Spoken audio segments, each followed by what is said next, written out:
Welcome to another Live with Kevin on a Tuesday morning in Indianapolis, Indiana, where I'm coming to you live from Remarkable House. Glad that you're here. And if you're here with me live, I hope that you will get your fingers working and go into the comment section, whichever social platform you're in. Say hello. Tell us where you're located. Would love to know that. And it also gets you practicing typing, because I'd prefer if you would to participate throughout the course of the conversation. It's a conversation, right? So I'm going to be conversing with my guest. But if you and he and I were all around a table, you wouldn't just watch. If you had a question, you'd ask it. If you had a comment, you'd share it. If you had an idea, you would offer it. So do it.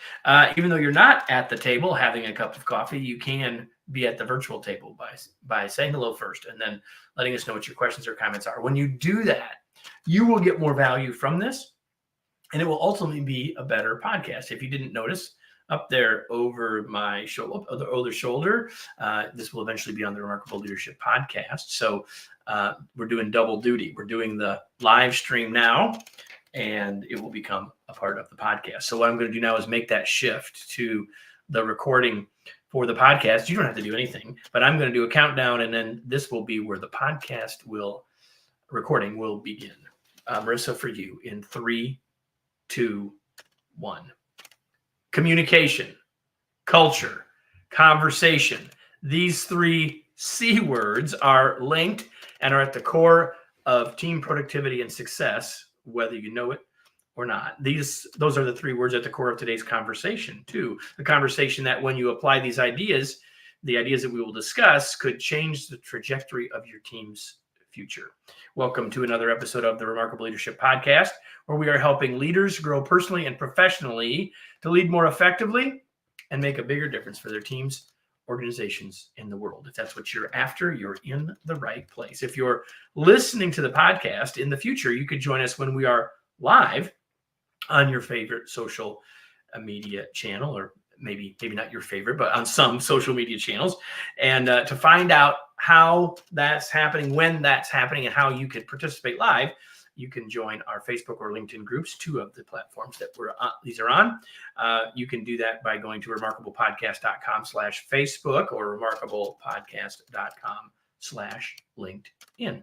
Either one of those will get you all that information, whether you choose to watch on that channel or not. Today's episode is brought to you by my upcoming book, the 2nd edition of The Long Distance Leader, Revised Rules for Remarkable Remote and Hybrid Leadership. If you lead a team that is distributed in any way, this book will give you new skills, insights, and the confidence to lead more effectively in the new world of work. You can learn more and order your copy now at remarkablepodcast.com/LDL. And if you're listening to this podcast on the day it's released, well, the book came out yesterday. So let me bring in our guest, and I will introduce him. There he is. His name is Douglas Squirrel, aka Squirrel, as you can see if you're watching.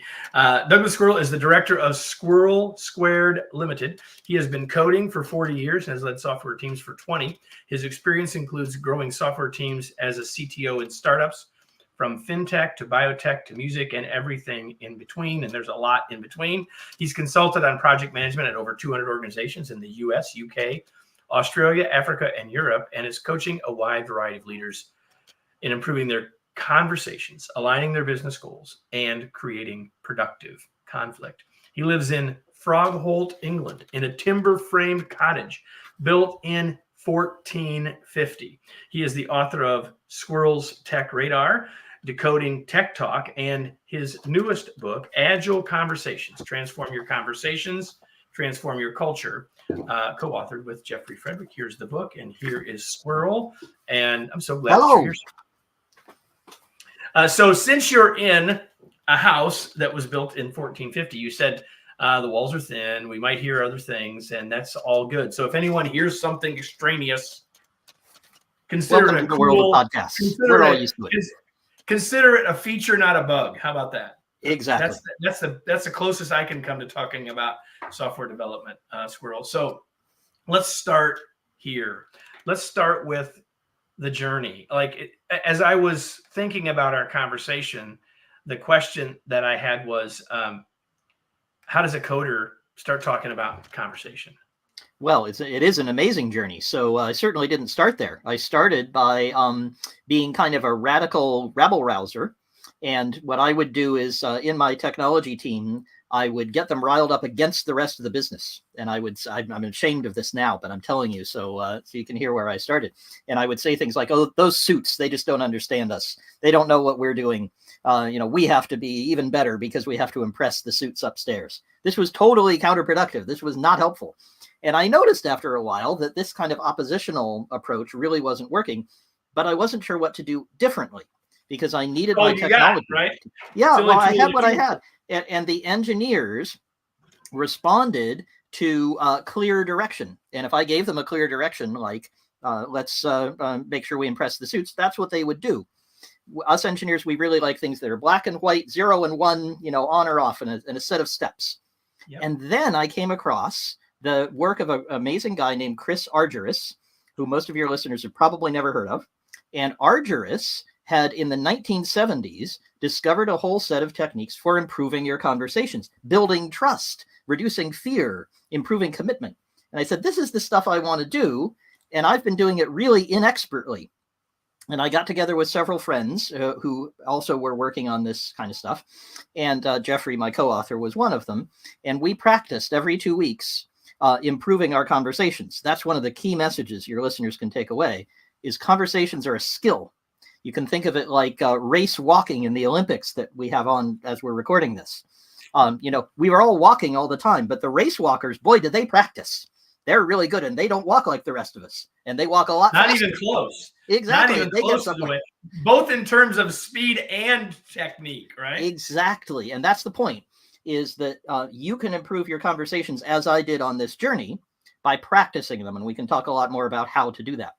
And the result I got was incredible, that suddenly I wasn't opposed to the suits anymore. The suits were actually talking to me about business issues and business challenges and business problems. And as I moved into consulting and I began coaching people in the executive suite, including salespeople and customer service and people in operations and all over, I discovered that all these techniques work just as well for them. You have to adjust them, of course, because they're not quite as rigid and nerdy as us engineers.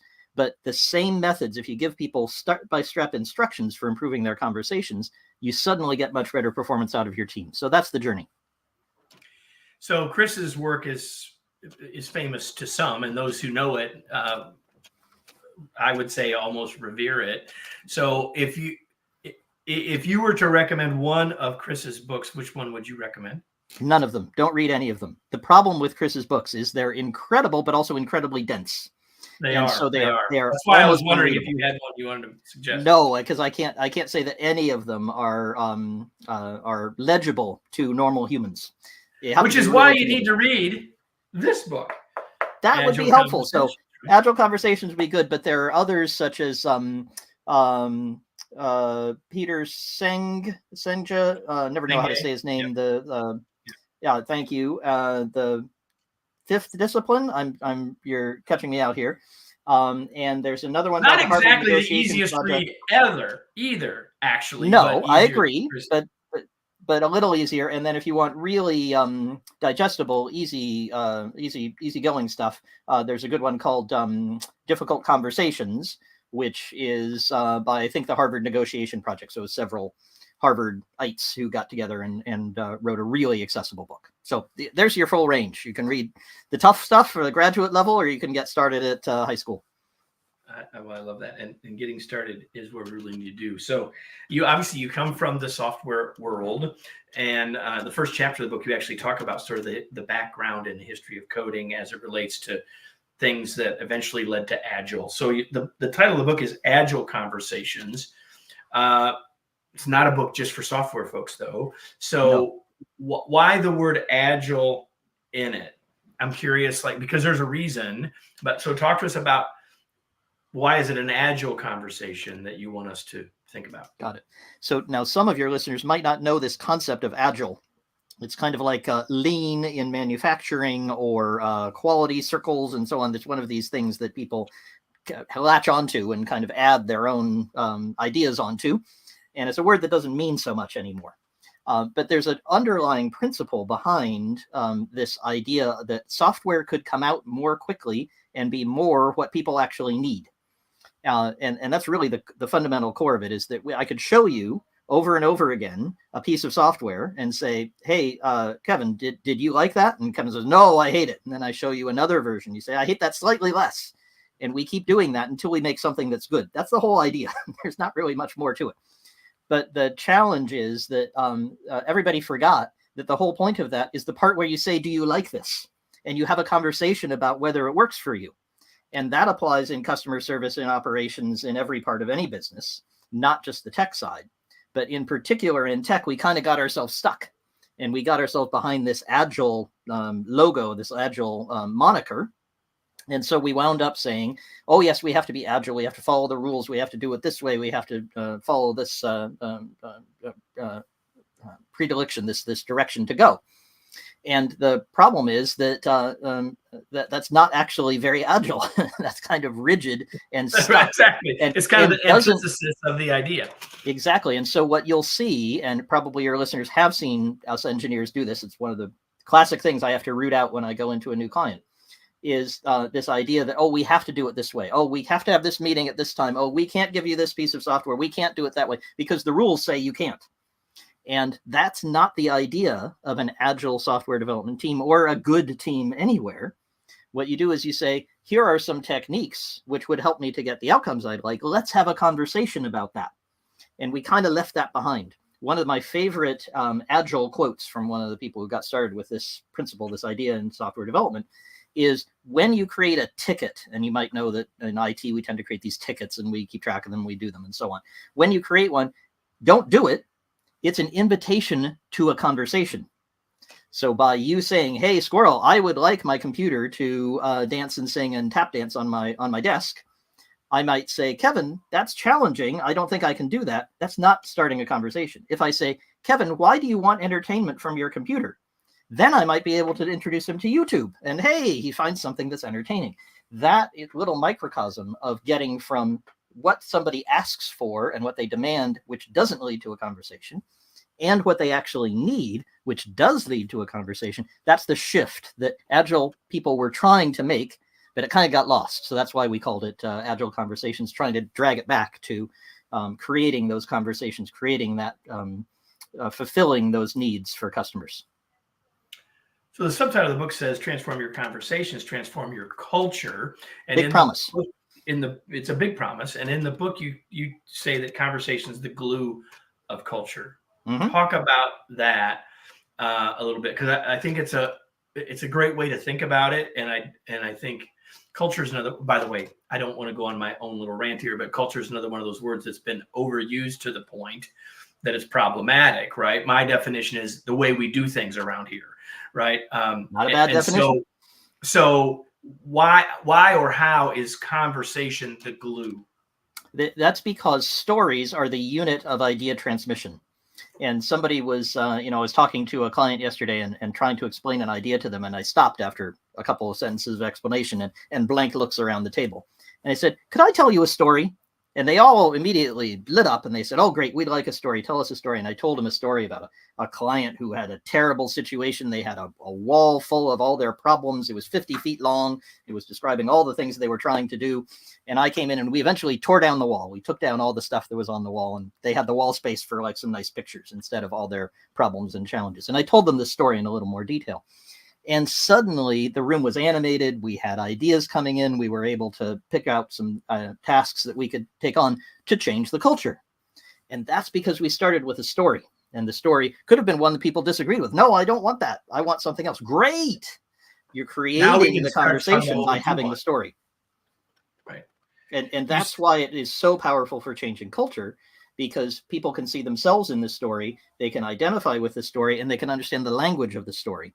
And once they get that, they're having a conversation. And that's where the real change happens. That's where the trust is built. That's where the fear is reduced. That's where the commitment happens. You said stories are the unit of idea transmission. I'm quoting someone, but I don't know who. So I'll try to look it up for your show notes. Sorry, I can't remember. Well, I had it, but I wanted you to say it again because I thought it was really, really profound, right? It really is. Yep. It really is. So there's another line, and I told you in before we went live that I wasn't gonna, there wasn't a test here, but there is something you said in the book that I thought was really useful. And you said there's a core challenge for us to improve our conversations. What's that core challenge? Well, I might say one thing today, and I said something else in the book. So give me an out if in case Well, I see there. disagree Okay, with see myself. that's what I didn't want to do, and now I'm going to see if I can find it because I thought it was brilliant. Oh, great! So Well, I'm glad I to was be brilliant, but I'll try to be um, brilliant again. Maybe I'll be brilliant in a different way. Kevin, while you're this looking it chap, up, let me. here we go. Chapter page 23. This Quoting chapter chapter also and verse. describes the core challenge to improving our conversations, which is that our behavior doesn't match our beliefs, Oh, and yes. we are unaware of the gap. Yeah, and this is arduous, classic arduous. That what you espouse and what you say you're trying to do. For instance, you're trying to be customer centric. Go to any company and look at their mission statement. It doesn't say anything. We're customer centric. We help the world be a better place. We fulfill our employees' dreams. Something like that. And you look at what they actually do, and what they do is, beat their employees up until they are unable to think for themselves, and then give them a set of instructions, and they follow those. And what they're actually doing is very, very different from what they espouse. And the problem is people don't know it. If it were just obvious to people and they said, yeah, what I'm doing is trying to exploit my workers as best I can, then at least we would know. And there are a few people I've worked with who actually do that. At least they're honest. I can deal with them. But it's much, much more difficult when you have a negative situation where people are not being treated well, where the environment, where you're not making the progress that you want, where the software is full of bugs, the product doesn't work, the customers are unhappy, and you don't know it. And you think everything's fine. And over and over and over again, I encounter teams in which people think everything's okay. And then you peel back the layers and you find so many challenges underneath. The trick of having really, really valuable conversations, the super value you get from it, is that you very rapidly discover all the things that you thought were true that aren't. And once you get those, your behavior changes because suddenly you're aware of all kinds of problems you didn't know about. And you can take actions. You're freer to take actions than you were before. And you have allies because other people say, finally, well, Kevin, he finally understands why we're having a terrible time over here in the South. Though you Northerners, you don't ever listen to us. So, here in the South, then, we're the second-class citizens here in this company. Kevin understands that. And suddenly you have a lever there. You have something you can push on to change the culture, to change that opposition, to change whatever it is that's not working in the company. So the book is about 5 conversations. And first of all, we're talking with Douglas Squirrel, the co-author of the book, Agile Conversations, Transform Your Conversations, Transform Your Culture. And we won't have time, nor is it my goal for us to unpack all 5 of those conversations. We'll introduce them. We'll talk about them briefly before we're done. But there's a couple of things that you talk about that I think are really, really useful. And it goes back to what you said earlier, that you and your co-author and some others got together regularly to practice having these conversations. And in the book, you talk about what you call the 4 R's. And it's interesting because just this morning I wrote an article about the importance of reflection, which is one of the 4 R's. So can you talk about what those 4 R's are and how we can apply them in our conversations, but really in anything as well? Let's unpack that, if you would. I'd be happy to. So the key thing, and we'll go back to our race walkers. You could imagine if you, Kevin, if you were going to join the Olympic team and you were going to be in the 2028 race walking Olympics, you might need to practice. Probably my best shot. Just saying. Yeah, hey, it's worth trying. And if you needed to do that, you would need to practice and change how you walk. You would need to change your stride and your gait and your shoes and a bunch of other stuff. And in order to do that, you would need information about what you're currently doing. So that's the first R, is to record your conversations. Now, this doesn't have to be on a tape recorder or your phone or something like that. It doesn't have to be written down exact words of what you said. But you do need some record of a conversation that probably didn't go so well. You had a battle with your boss and you wanted budget and you weren't going to get it. Or you had an employee that you wanted to move in a certain direction or develop a skill and they said, no, I ain't going to do it, and dug in their heels. When you have a conversation like that, you write down what you actually wrote, what you actually said, and what the other person actually said, what a video camera would record.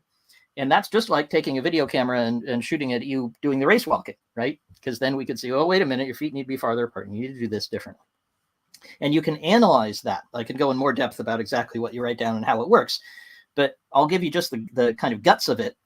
What you do is you take what you've written down, and because it's on paper, it's a little farther away. You get a thing called self-distancing. It's not like social distancing, we all know that, but self-distancing, where it's that other squirrel, it's that guy who was having the conversation on the page, not this person.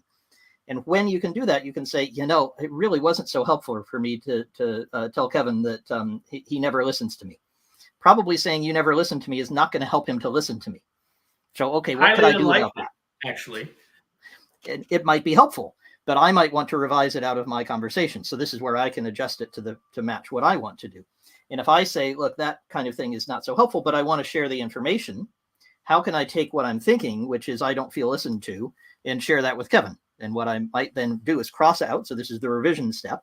I take a red pen or something, I cross it out, and I say, okay, what I'm going to say instead is I'm going to share the information, but I'm going to say, I just don't feel like you're listening. I can't see that you're listening. When I look at you, I think you're just bored and you want to get out of here. And if I share that kind of information, instead of you never listen to me, which is a judgment and sort of puts you in a box, Kevin, then you can say other things. You can say, like, I'm so actually so interested, I'm thinking of canceling my next meeting. And then suddenly you learn something new. So by replacing certain things in your conversation, you can change how the conversation goes. But we're not done because we've revised it. We've discovered something we want to change. But now what we want to do is practice that. And I can't remember the R for it. Sorry, I can't always remember. Role play. Role play. Thank you. So you get someone, and it could be. It works better than 3 R's and a P. Yeah, right? Exactly. So then you role play it to actually try it out with somebody else. And ideally, it's a human being, but you can do it with the mirror. Entertainingly, you can do it with ChatGPT. You can say, hey, ChatGPT, I want you to be my tough boss, Kevin, who never listens to me. And I want you to respond to me like he does. And then you can practice over and over again because ChatGPT never gets bored. You can keep practicing new ways of speaking and new ways of sharing what you're thinking. And then, of course, you want to loop. You want to repeat. And as you repeat it, and then you have the conversation, it goes slightly less bad. And then it goes a little bit less badly. And then it's actually not so bad. And then, you really had a good, productive conversation. That's when you're on track. Yeah, I really like that. And of course, it's a core piece, and you hinted at this. It's a core piece of your process to do this, writing it down, what you said, what they said. And I want to comment on that because, so first of all, having done not so much anymore, but in my past, having done lots of training of trainers and lots of training of presenters, we know in those cases, in fact, everyone realizes in those cases that video is incredibly valuable. We could use it in lots more cases that we never think about. But the thing I want to comment on is the writing it part. It is the self-distancing, but there's something else going on there. I don't want you to add to this, comment on this if you want. The other thing that's going on here is we're taking thoughts which are fuzzy and making them clear. Yeah. And the fancy word for that. Transformation is a huge piece of this. It is. The fancy word for that, if you want a $10 word, is reification. You're taking a fuzzy concept and you're making it real. And that's what happens, of course, when you write down a to-do list. It comes from, I'd really like to, be a champion race walker. And you're like, okay, but 1, buy race walking shoes. 2, get coach, and you move through all your steps. And you do the same thing with your conversations when you say to yourself, I'm tired of banging my head against Kevin. We're arguing all the time. And it's never productive. How could we move forward? Well, number 1, I'm going to have a bad conversation with him. Number 2, I'm going to revise it and figure out what I could do better. Number 3, I'm going to ask him more questions. When you get to that, you have a much clearer direction for yourself, and you're much more likely to make progress. And you really can. That's the magic. Is most people think you can't practice conversations. Like most people probably don't think of practicing walking. There you have it. So you just mentioned questions like 5 times. And I think any of us would say, well, a good conversation has questions in it. You talk about something called genuine questions as a part of the question fraction. Oh, yeah. So let's talk about, first of all, what do you mean by genuine questions? And then the fraction. Oh, happy to do both. And the fractions related to the exercise, the 4 R's we were just talking about. But Exactly. Let me do a genuine question first by asking you a non-genuine question, Kevin. And I want you to imagine we're in a court of law. And we've all been following, I forget who it is. There's some famous person who's been in a court recently, and we were all paying attention to what was going on there. So imagine you're there or somewhere else, and I ask you, Kevin, weren't you outside the bank? And weren't you gunning the engine of your car? And weren't you looking nervously down the street? And didn't you dash off quickly with all the robbers in your car as soon as the alarms went off? Didn't that happen, Kevin? That's not a genuine question. There's only one answer for Kevin, which is, well, yeah, I guess I did. But it was okay for some reason. You know, you've got some answer, but you're boxed in. And that's what lawyers want to do. They don't want you to say, well, actually, I was waiting for my grandmother, and, I've never met those robbers. They just jumped in my car. They don't want to hear that. They want to hear only their answer. And you want the exact opposite of that. You want to be the anti-lawyer, because what you want from your conversation is to be surprised. And so you could imagine a situation where, for example, I go to Kevin and I say, Kevin, why weren't you on time for this podcast? Kevin was right on time, so there's no problem. But I'm just going to use you because you're here. Thank you for clarifying that. I don't want you to get in trouble with your listeners. But so Kevin, why weren't you on time? I really needed you. It's really important. You should be on time. I'm not giving any room for Kevin to say, well, wait a minute, there's something else going on here. And if I were to ask him something like, what happened with the start of the podcast? I noticed it wasn't smooth. Was that right? Did you see it that way? Kevin might say, it went perfectly smoothly. In this country, we're always 5 minutes late for everything. And I have some clients in countries where that's the case. Or Kevin might say, well, actually, I was held up by you, Squirrel. You gave me the wrong link, so I couldn't actually join. And, it was a screw up by you. Or we might find out, aliens landed on my lawn that morning, and, it was a bit of a distraction. Any of those would be surprising and interesting and much more valuable than the answer, well, I was late because, I'm not very good at it, or whatever. I'll try better next time, which is what you're likely to get from the closed question, from the non-genuine question. So the trick is to look through the conversation that you've written down. And first, you said that people would say, this is back to espoused behavior. People would say, I bet all your listeners would say, yeah, I ask questions. I'm always curious. I'm a really curious person. I'm sure that they are, except when it matters. And when it really matters, and you got one of those tough conversations, you say, well, I don't have time for those questions. What I got to do is get Kevin on board. I got to change the culture here. Kevin's doing the wrong thing. I'm going to tell him. And that's where you get in trouble. Whereas if you write down the difficult conversation and you circle the question marks, you will first of all find probably you might not circle any. And that's telling you that you're not asking enough questions, even though you think you are. Or you might circle questions and you say, you know what? This isn't really very genuine. My question is, Kevin, why are you such an idiot? And why don't you get your stuff together and start performing better? That's not a very genuine question. That's not going to help anybody, right? We're not producing productive conflict. Whereas if I ask, Kevin, is there some challenge that's keeping you from performing? Because there's something I could help with. Then I open myself to many different types of answers. And I can see all that in my record of my conversation. Exactly. Taking us up the ladder of inference, oh, by the way, which we don't have time to unpack. I said we'd get to it briefly. There are 5 conversations, and I'm just going to say this. In each of these 5 conversations, Squirrel and Jeffrey walk us through the process he's just described, including the way to think through these conversations.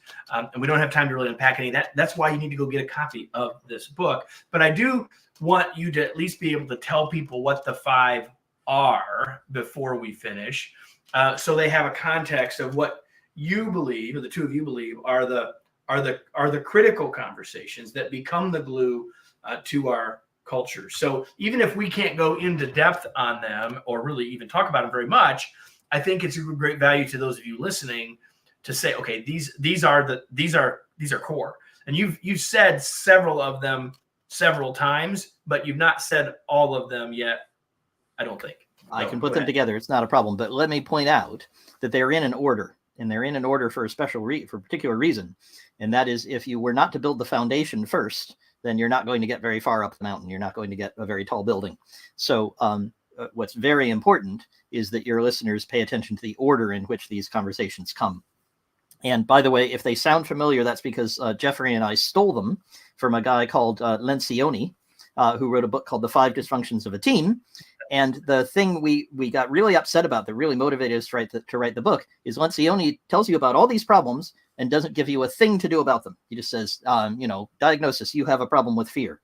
well, yeah, thanks, but could you tell me what to do? And that's our difference. Is we say, write down the conversation, circle the question marks, do these other things, change your conversations, and guess what? You will change that characteristic. Great. So with that preamble, here are the 5 conversations. The first one is trust, because if you don't have a shared story, if you don't have common language, if you aren't able to talk to each other and make sense to each other, and that's what trust is for me and for Jeffrey, then you're not going to make any progress with the others.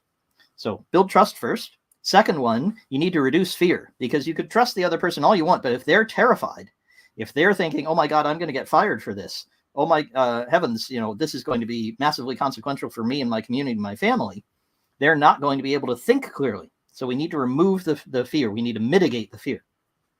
The third one is the why conversation. And unlike a famous guy on YouTube, we say don't start with why, because although understanding why is really great, you need people to be part of the conversation of defining what why is. And once we're kind of able to talk to each other, we got the trust and the fear sorted. The next thing we have to do is understand why we're doing what we're doing. And that involves other people. And that's a process called joint design. And that's a great process for figuring out with the people in your organization, without being dictated to by them, what the direction is and how important it is and which bits to prioritize. Before you get to the last two, yep. That idea of the word with is really important, right? Because to me, that underlines so much of our whole conversation in the whole book is conversation is something you're doing with someone. Exactly. So, for example, disagree and commit, which people often talk about in this area. And they'll say, oh, yes, well, now you understand why. And you don't agree, but I want you to disagree and commit. Stop doing that, because that is not helpful. You may wind up with the person disagreeing and committing, but you need to make that decision with them. And that's more painful, but it can be very efficient. And so that's what the joint design process is all about. And I mentioned commitment. So once you actually understand why you're doing something, then you're ready to commit to it. And one of the key things there is going back to trust, making sure you have ubiquitous language that actually you know what the heck the words mean. I had I'll tell you just one 10-second story. I had a client in which there was a massive debate for months. And I came in on it and I said, guys, what are you debating about? They said, we want to expand, and they don't want to expand. No, we do. We just don't want to expand your way. I got them to sit down and figure out what expansion meant. They meant the same thing. So they were having a vigorous debate over a word that they both agreed on. And they were arguing back and forth on it for months. So this kind of clarity on language is super important for getting the right commitment. Otherwise, people commit to stuff that they think they understand and they don't. And then the final one is accountability. And this is one I'm working on right now. So ripped from the headlines, I've got a huge client in Africa where it's really hard to tell what all these developers are doing. They've got these wonderful developers building wonderful stuff, and nobody knows about it. So the accountability there is from the person, from the engineer to the rest of the organization. And I'm putting in place a simple framework for them to do that. But the key thing is to be accountable. It means to give an account, to say, this is what's happening. This is how I see it. And then you can have a productive dialogue with the other person. The part where you hold somebody accountable, you say, Kevin, it's all your fault. You're doing a terrible job. That does not produce productive conflict. That does not produce high accountability. So you need. That's what I call when accountability becomes the longest 4-letter word in English. Oh yes, and it can in some organizations. It's really a no-go area. You can't talk about accountability, and I have to use a different word. Yeah, exactly. So hopefully, everyone, you've got a tremendous sense that this is a book worth you reading, and perhaps even listening to this episode again.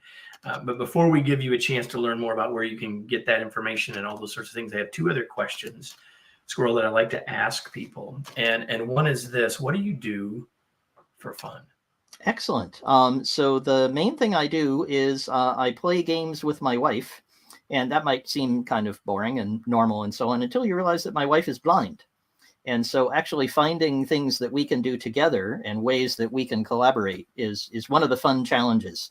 And, if I could cure her tomorrow, of course I would. But given that we have that restriction, finding ways, for example, for her to play Minecraft is quite an exciting and fun sort of thing, a challenge to figure out. All right. And the other one, the only thing you knew I was going to ask is, what are you reading? You said you had it right in front of you. I do. What are you reading? It's a nice obscure book called Ridley Walker. And the reason I'm reading this book is because it's about my village. And my village or well, it features my village, and my village appears in it. There's a map that has my village on it, and my village has not appeared in anything for its entire 700-year history. My village has 8 houses. Our main neighbors are 2,000 sheep who live over there, and the Channel Tunnel that's about 500 meters that way. So the fact that this science fiction book about the future has references to my village just makes me entertained. So I've been enjoying finding them kind of encoded in the book. Shocking, Squirrel, that after 448 episodes, you're the first person to say that's the book that you were reading. All right. So there you go. We've got several other books, though, everybody, that we've mentioned throughout this episode. We'll have those all in the show notes for you. Not only that, we want to have in the show notes, obviously, your book, Squirrel, Agile Conversations. How can people find you, connect with you, get the book? Like, where do you want to point people? Well, the best place to go is douglassquirrel.com. And so therefore you just have to remember how to spell Douglas and how to spell squirrel, and it's here on the screen. So that's great. But then I also have a community, and in this community, I have conversations. Guess what? And there are thousands of people these days, who's been growing for years, thousands of tech and non-tech executives in what I call the Squirrel Squadron. And our job there is to figure out how to use tech insanely profitably. And that means that we need salespeople talking to operations people, talking to engineers about how to sell something that people actually want. And that's the kind of debate and discussion we have on the squadron all the time.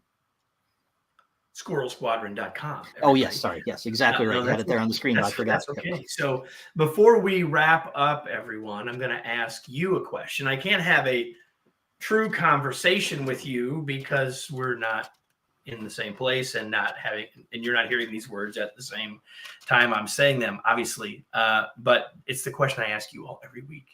And it's, now what? So for the last 35 minutes or so, you've listened to Squirrel and I have a conversation about conversations. And there's been all sorts of things that we've talked about in terms of how to use stories. We've talked about the 4 R's. We've talked about the idea of writing down and sort of distancing ourselves from what we actually said. We've talked about practicing or role-playing conversations. We've talked about conversation being a skill. Now, those are just a few of the things that I wrote down, but even those things aren't what I'm talking about. What I'm talking about are what are you going to do with what you got? So because it's the action that you take as a result that will make all the difference in your conversations, in your culture, in your communication, and in your life. So that's the question that I leave you with is now what? And along with that question, I leave you with the challenge to come back again next week. Squirrel, thank you so much for being here. It was a pleasure to have you. Absolutely. Fun conversation. Thanks, Kevin. And everybody, if you enjoyed this, make sure you come back. Make sure that you are subscribed wherever you listen to your podcast. Make sure you tell somebody else as well, because we'll be back next week with another episode of the Remarkable Leadership Podcast. Thanks, everybody.